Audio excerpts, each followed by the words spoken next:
Greetings, family. Habari, Mamba, Shalom, Shalom, Salama.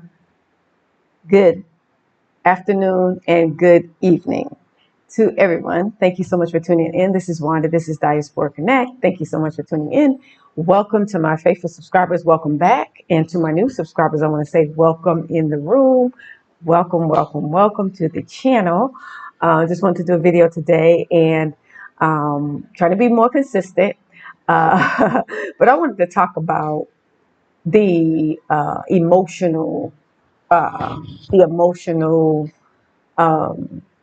things that we experience when we leave the country and everything we've ever known. When we leave that um, lifestyle and everything, when we leave our so-called home, born and raised in the West, when we leave and we leave everything behind that we've ever known, all the memories, all the everything, and to move to a whole new place, a whole new country, different culture is different, environment is different. There are a few emotional things that we experience, like emotional effects, I would say.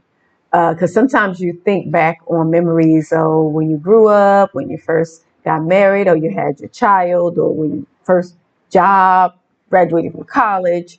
You think on different things, and when you leave everything, sometimes in a small way, you feel like, wow, I'm literally leaving everything I've ever known to come to a new place. You have that thought every now and then. You sit back and you think about it, but you're going to either go one way or the other. You're either going to be like, wow, I'm so happy that I have left everything behind and I'm starting all over, or you're going to be like, man, I miss this, I miss that. So that's the kind of like the emotional withdrawal, I would say, the emotional withdrawal that you may experience when you leave the West or America and you move to any country for that matter, whether it's Mexico or Dominican Republic, Colombia, Brazil, Africa, wherever you decide to relocate to, Spain, Portugal, wherever you decide to be, you will eventually feel that kind of like emotional disconnection, I would say, or emotional disconnection, because you're disconnecting from your home country where you were born and raised, and you're moving to a whole new country, new environment, new people, new friends, a new life. It's like you have to look at it like, to be able to emotionally manage your feelings, you need to take your time. You need to sit for a minute, relax, and take it all in. Maybe in nature. Sometimes nature helps to heal you. If you sit, outside, this weather is nice, and you can just, sit outside, maybe have some music, maybe have, just relax, or by the beach, or walk, mountain climb, or go to the ocean, get in the water or the lake or whatever. If you're by mountains and water streams, waterfalls, just take time to sit with that thought, not rushing through it, because you want to make sure that you process everything correctly, and you look at everything, not just focusing on the fact that you miss your home country and you miss this and you miss that. You have to weigh your pros and your cons. You have to look at, okay, so how are things going for me here? Even if they're not going as well here, you have to consider what also is going on in your home country. So right now in the U.S., there's a lot of uh, financial issues, a lot of political issues, and uh, race issues, and it's just a lot of issues. So you have to take that in consideration. So if things get rough, or things get tight, or things get are not going the way you would like them to go when you're in this outside country as a foreigner, in whatever country you choose, you want to make sure that you weigh your pros and the cons. So if things are going bad here, Um, but if you look back at the U.S. and the way things are going financially, would you be able to manage there? Would you be able to be happy and have peace there? Or would you have more peace, able to manage even through difficult times? Because a lot of times we start thinking about this when things get tight, when things don't go our way, when business ideas don't work out like we thought they would, or we get scammed, or we get overcharged, or we get mistreated, in that we get mistreated, or somebody's like disrespectful to us. As Black Americans, all our lives we've been disrespected by white people. So for me, I have tough skin. Um, it takes a lot to offend me outside of the U.S., considering all my life I've been insulted by white people. So when you in an environment like that, you develop tough skin. So I have tough skin. So it takes a lot for someone to offend me. And, a lot of people say that African Americans and Africans don't get along, don't like each other. That's not true. I've been here in Tanzania for 5 years, and I have not experienced that here. Every now and then I'll meet somebody that I can tell they're not really vibing with me, but I don't take it. I don't take it personal in that aspect. I'll just be like, okay, I won't deal with them, or that's it. It's not for me. It's not a personal. I don't take it personal, even if it is meant to be towards me. I'm so used to being in an environment that where other nations insult us in our face and just constantly, it's a hostile environment basically. So outside of the U.S., when I come to another country, and even if the people, and when I say another country, I'm talking like a developing country. I wouldn't be saying this about another European country, because they act the same way a lot of times that the ones in the U.S., the white people in the U.S., they all act the same. Actually, the ones in the U.S. are the worst. They act worse from what I've noticed. I've been around other white people, Italians, Germans, Russians, whatever, here in Tanzania, and they don't act as bad as the ones in the U.S. They're just more out with it. They probably feel the same way, but they restrain themselves, especially in Africa. So they act a certain way in Africa. They don't really act up like they do when they're in their home countries. And that's what I have observed being in Tanzania, and when I went to Ghana as well, and I've been to Zambia as well. In Zambia, I think I saw more Chinamen. I think I saw more Chinamen, but of course they stay to themselves. They don't really deal with a lot of Africans. They have their own. They have the businesses, but they all live together, and they click together with each other. So we're not really in their environment. But I haven't been, at least. So yeah, you have to consider what you are experiencing in that country, that you decided to relocate to or repatriate to, and then you consider what you got to run back to. What do you have to run back to? What do I have to run back to? People keep asking me, when are you going back to the U.S.? I don't know. I don't know. I'm not eager to do it, because I'm seeing what's going on over there. And I left in 2020 before it was even that bad, and I was ready to go. So you can imagine 5 years later, that, yeah, it's nothing attractive about the U.S. for me. As a citizen, it's nothing attractive. It's no reason why I want to run back there. And yes, I have family there and stuff like that, but everybody's grown. So if they miss me and they want to see me, they can come see me. I'm not spending money to go there. Yeah. And the tickets are not cheap either. So if they really want to see me, then they can spend their money and they can come visit. But I'm not. Yeah, I don't plan on it. Not anytime soon. And so, yeah, but you will experience that uh, emotion. Oh, every now and then you experience this emotional situation that you may, missing where you were raised and what you used to do growing up, and the the memories of your relatives and your family when you were younger, in school, and classmates, college mates, co-workers. You will remember the good times, and you will think of when you guys used to do this and go here and do that. It was a different time then, and times are different now. So you have to kind of gradually deal with those feelings. Nobody's rushing you. Take your time. You might get to a point where you want to be by yourself. You might just want to just sit with your own thoughts. And sometimes you need to do that instead of talking. Sometimes talking when you feel a certain way is not as helpful, because then other people start injecting how they feel into your situation.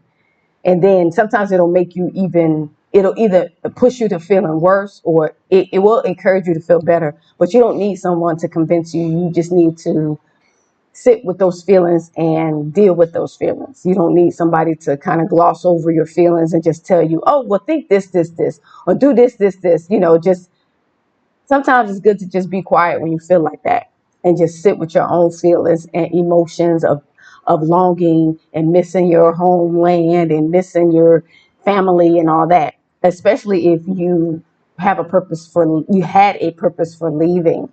You have like a purpose or maybe an assignment, or you've been led and felt by your spirit that you wanted to leave and go to this specific country. You don't want to be convinced of something that is not that wasn't in your mindset or in your plans when you left, even though things have occurred in that country that you didn't anticipate, or that you did not know about, or no one told you about, or you did not realize. I encounter a lot of things here that no one has told me about. I didn't even do consultations before I came here. When I came to Tanzania, no, not a lot of people was here. In 2020, when I came in July 2020. And the only person I know that was really here was traveling sister, and she was in Arusha. So I'm in Dar. So I really didn't have anyone in Dar that was here yet that could give me advice about information and stuff like I give other people, because I've been here. But there was a lot of hit and miss for me. I had to experience stuff on my own and learn on my own what to do, what not to do.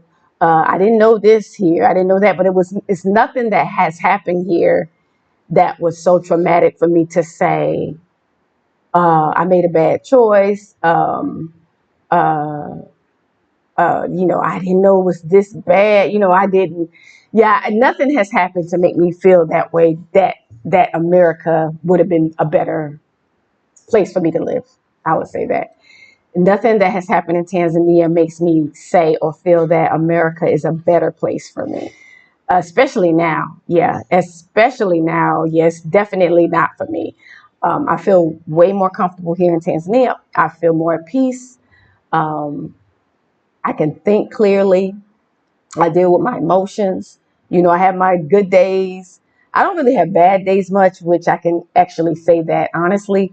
I have more, I would say maybe the memories. Sometimes the memories will come to my mind about family growing up, relatives, sister, brother, son, my memories. And I do kind of feel like I long for those times, but I know those times have changed because it's not like it was. I'm a 70s baby. So I grew up in the 70s. So times have changed a lot, and it's nothing like it was. And so I started disliking it. When I ended up leaving in 2020, I started disliking living in the US back in, I would say back in 2018, 2019, that's when I started desiring to live outside of the US, because I wanted to see the world. I wanted to see what was outside. And so, so that's what I wanted to share with you about the emotional challenges that you will face living here. So it's not just the physical. A lot of people focus on the physical challenges, but we have emotional challenges that we face too. And we have to make sure that we handle those emotions correctly, that we heal from those emotions correctly, that we don't lash out at other people. We don't take it out on other people. We don't rage. We don't crash out because we're feeling some kind of way. Sometimes if you feel the pressure or the anxiety or whatever you might feel of feeling like depressed or down or longing or missing, those things, then you just need to sit with yourself. Maybe go out into nature, do something that you like to do. You might like to get your hair done, nails done. You might like to maybe go out to lunch, take yourself out for a coffee or a um, uh, with a frappuccino or a cake or dessert or whatever you like to make yourself feel better. And so that's what I do. If I feel like I want to be around people, even though I'm in an area where I have people that I can connect with, group with, chat with. But if I want to just get out and just go into the city, I can. If I want to go to the mall just to be around in that mall atmosphere, I could do that. And at the mall, they got different restaurants. They have desserts. They have music. So you can be in an environment like that if you feel like you miss that type of environment. And so it's things that you can do. If you like the beach, I love the beach. So sometimes I just go to, right now it's rainy season, but when it's not rainy season, I go to the beach a lot. And I just sit, maybe have one of those mocktails and just sit by the water and think. You can read, um, you can pray. It's a lot that you can do to get your emotions together. And, emotions, just get them balanced, get them back to normal. And because we've been through so much in America emotionally, so it's not just the physical abuse, but years of abuse over and over and over, and you've been kind of like pushing it down, down, down. It piles up. Sometimes it can get to a point where you're at like a tipping point and you just explode. So that's kind of what can happen to us because we've been living around people who've been abusing us years, and it's like a layers, like an onion almost. You know how you have to peel back layers. I was saying that last video, and sometimes if you don't deal with those emotions and that hurt and you just keep pushing it down and putting it in the back of your mind, something can happen one day, a little thing can happen one day, and then you just crash out. And then, you just like really overreact, and people are wondering like, why are you overreacting about something so little? It's because of you've been, what you call it, you've been suppressing this abuse within yourself. You've been kind of pushing it down, like kind of like dealing with it. You've been like the strong one. They label us as black women, strong black women, because we deal with a lot. The men do too, but we deal with a lot, and we hold the weight of the world on our shoulders. So we deal with the abuse of our children, we have to deal with the abuse of our men, and we have to deal with the abuse of ourselves. And we hold on to it because we can't really express it a lot of times. So we have to get healed from these things. And they're like deep, deep down within our hearts and within our being. Sometimes we don't even know that we have these hurts, emotional hurts. And so some of the sad, lonely, depressed, those emotions, then when they come up, sometimes they're down in there inside of you. This not being enough, not being good enough, this inferiority that the race soldiers had tried to instill in us, that we had to fight against it with tooth and nail to be the people that we know we are. But there are still hurts in us that we really need to take time to heal from, which is why we need to sit. A lot of times when you come to different countries, it's probably best to sit for like 3 to 6 months before you jump into business and all that, just to get your emotions together, get your heal your hurts, and physically heal your body, change your diet. So all this healing should occur when you first come to whatever country that you decide to relocate to as you leave the U.S., because you've been abused.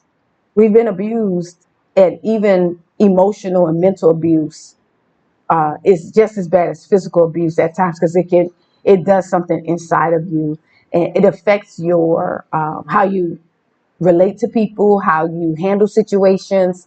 It affects your patience. It can change you into a different person from who you really are at the core. Like at your core, you're probably a beautiful person. You're probably kind. You're probably giving and loving. But when you've been abused a lot, mistreated a lot, mishandled a lot, it can change your personality where you become very defensive. You become very suspicious, and you can't trust anybody. It is hard to trust. That's something that you have to work on, that relationship with trust. So that's a process, and that's another video or conversation. But the purpose with this video, I guess, is don't neglect your emotional healing that you need to do when you leave the U.S.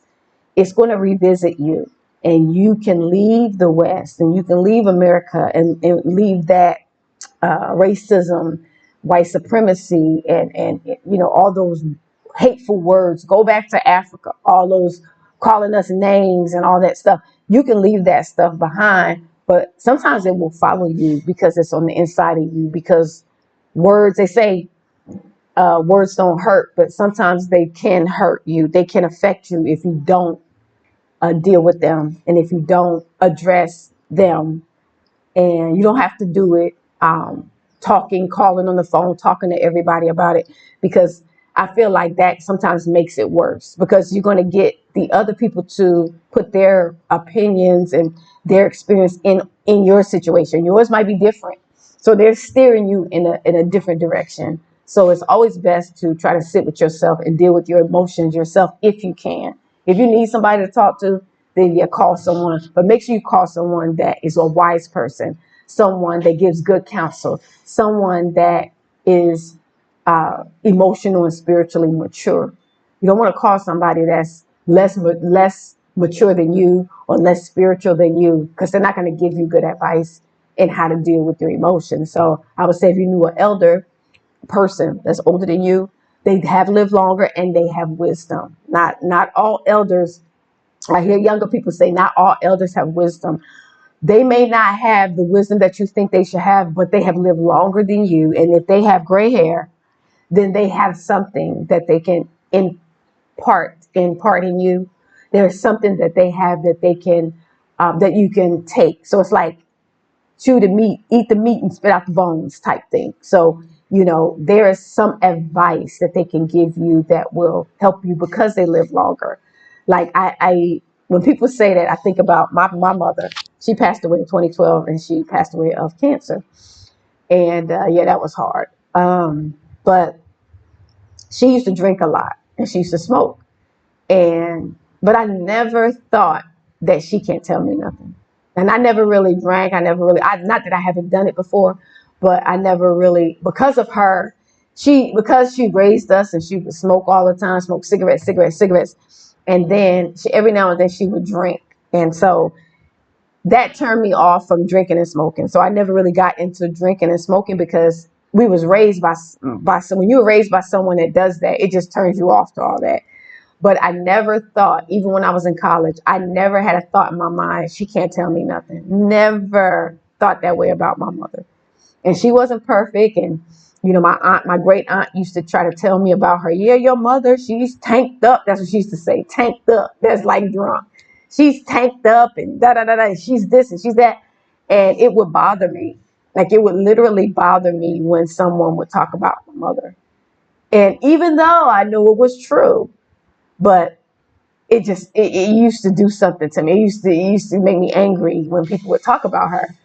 And so I had such a love and respect for her, and I was raised that way for elders, all my elders, my relatives, and they weren't perfect. They had a lot of bad. I'm born and raised in Newark, New Jersey. They had a lot of bad habits: drugs, drinking, cussing, smoking, everything. I wasn't raised like in the church or anything.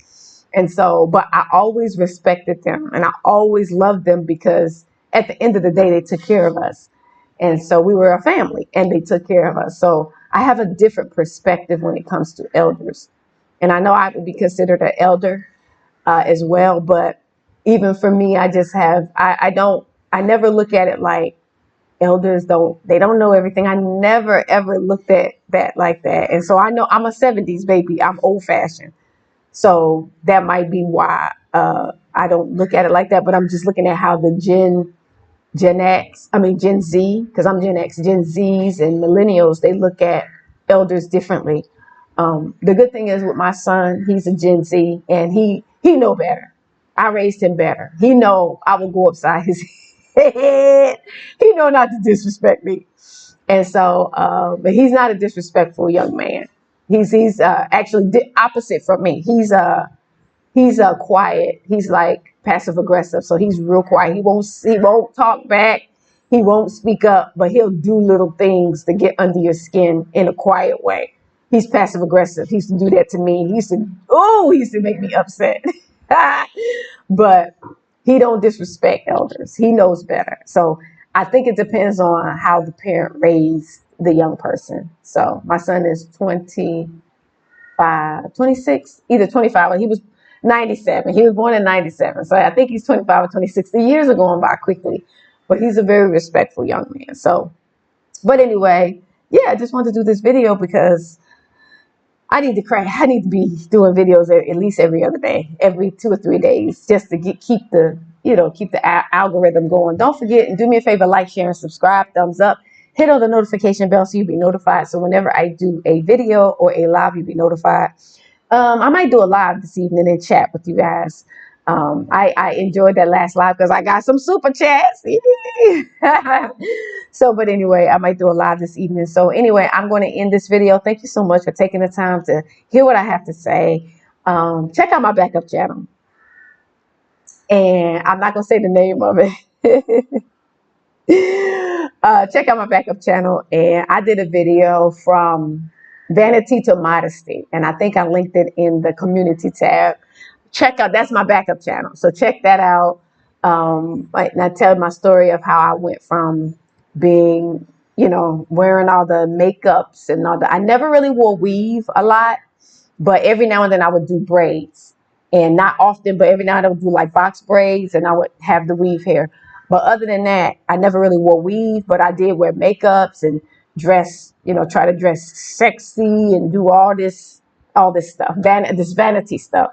And I know us as women, we like to look pretty. We like to smell good. We like to do this and that, but we have to keep it in perspective. We have to keep it in perspective. You don't want to change who you are to be somebody else. You don't want your makeup look to look one way and how you look is another way. And it's like you two different people. And it's crazy because you will act like two different people. When you had all done up and made up, you act a certain way. When your normal self, stripped bare with no makeup, just natural, you act a certain way. It's like you're two different people. And I noticed that about myself. I was still bubbly, still nice, but I had it was just like I was a different person. I didn't feel like at the time I felt like my made up self was more like me than my natural self. When I was natural, I used to feel like I don't look like myself. I had to be made up to feel like, nah, this is how I spoke. This is me. This is me. So we get it twisted. And I had to learn that. So this is just my personal journey. It's not for everybody. Everybody's journey is different. But yeah, the Father had dealt with me with that. And I've come a long way. I've come a long way. So anyway, thank you so much for tuning in. Like, share, and subscribe, thumbs up, hit on the notification bell. And I will see you guys in the next video.